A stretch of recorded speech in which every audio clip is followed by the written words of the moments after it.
प्रदेश और देश में जो शिक्षा, स्वास्थ्य, रोजगार, नौकरी से दूर है। अभी आपने देखा कि जितने लोग आए हैं, हजारों की भीड़ में किसी के घर सिपाही नहीं है, किसी के घर लेखपाल नहीं है। अब इसी से समझ सकते हैं कि क्यों जरूरत पड़ी। आज जब देश में संविधान बना, संविधान के पहले पन्ने पर बाबा साहब डॉक्टर अम्बेडकर जी ने लिखा, समता, स्वतंत्रता, बंधुत्व और न्याय पर आधारित भारतीय संविधान। उसी बात का एहसास इनको करा रहे हैं कि जो संविधान में पावर है, उस पावर को इस्तेमाल करो और अपना अधिकार लो। अभी एक वैकेंसी निकली है फार्मासिस्ट की 1002 पद, जिसमें ओबीसी आरक्षण 27% होना चाहिए, लेकिन केवल 126 पद है। तो आप सरकार में है, क्या मांग उठाएंगे इस पर? मांग उठाना नहीं, इस बात को लेकर मैं मुख्यमंत्री से मिला, राज्यपाल महोदय से मिला, डिप्टी सीएम केशव प्रसाद मौर्य से इस पे लेकर के राज्यपाल से मिला, और हमारे वो क्या नाम है डिप्टी सीएम आनी ब्रजेश पाठक जी, उनके यहाँ जाकर के हम लोग इस पे चर्चा किए।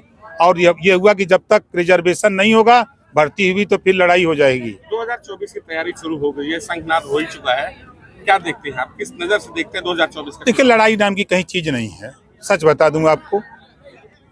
अभी आपके बगल में जो 500 साल संघर्ष लोगों ने किया, अब भगवान राम का मंदिर बन गया।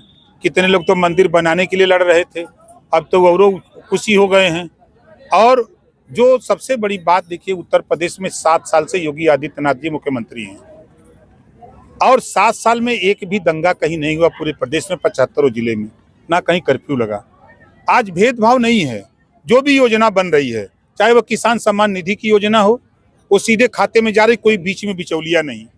आज चाहे वो आयुष्मान कार्ड की बात हो, कोई जाति धर्म का बंधन नहीं, सबके लिए, चाहे हिंदू हो, मुसलमान हो, सिख हो, ईसाई हो, जैन हो, पारसी हो, सबके लिए है। चाहे उज्ज्वला योजना का काम हो, जो भी योजनाएं बन रही हैं, जैसे गन्ना का दाम अभी 20 रुपया बढ़ा, तो उसमें तो ऐसा नहीं लिखा गया कि मुसलमानों का ना बढ़े, सबके लिए बढ़ा।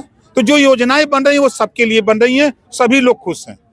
अखिलेश यादव पीडीए लेकर है, पीडीए के सारे 80 की 80 सीटों उत्तर प्रदेश ही जीतेंगे। देखिए, 400 जीत रहे थे विधानसभाओं में, हम 7वें थे, हम नहीं होते, आप बेहतर समझ सकते हैं। इसी अम्बेडकर नगर में 5 की 5 जीते, बगल आजमगढ़ की 10 की 10 सीटें जीते, गाजीपुर की 7 सीटें, बलिया जीते, मऊ जीते, बस्ती जीते। और जब हम नहीं थे तब कहाँ थे? और पीडीए का जो नारा दे रहे हैं, आज समझ में आया है, उसी पीडीए का हक किसने लूटा? समाजवादी पार्टी ने पीडीए का ही हक लूटा। मुसलमानों को सिर्फ नफरत दिया, 20% वोट लिया, दिया क्या? जुल्हा दुनिया अंसारी, साईं दर्जी, फकीर शेख सैयद पठान, क्या दिया उनको? सिर्फ एक काम दिया है कि तुम मरो, जाओ, जहां तुम्हारा कब्रिस्तान है वहीं गड़ो, हम 4 दीवारी बना देते हैं, वहां कोई जानवर नहीं जाएगा। इसके अलावा अगर कुछ दिया हो तो बता दीजिए। पिछड़ों को क्या दिया इन्होंने? पिछड़ों का हक लूटा। 27% रिजर्वेशन बांट करके देने की बात 3 सितंबर 2013 को हाईकोर्ट ने कहा, मुख्यमंत्री अखिलेश जी थे। 27% आरक्षण बांट करके सबको दिए होते तो आज राजभर का बेटा, चौहान का, पाल का, प्रजापति का, बिंद का, केवट का, मल्लाह का, बंजारा का, बहेलिया का, कंगार का, आरक का, बंसी का बेटा भी सिपाही होता, दरोगा होता। लेकिन उन्होंने ये नहीं सोचा, उन्होंने पिछड़ों का हक लूट करके अपनी जाति को देने का काम किया है।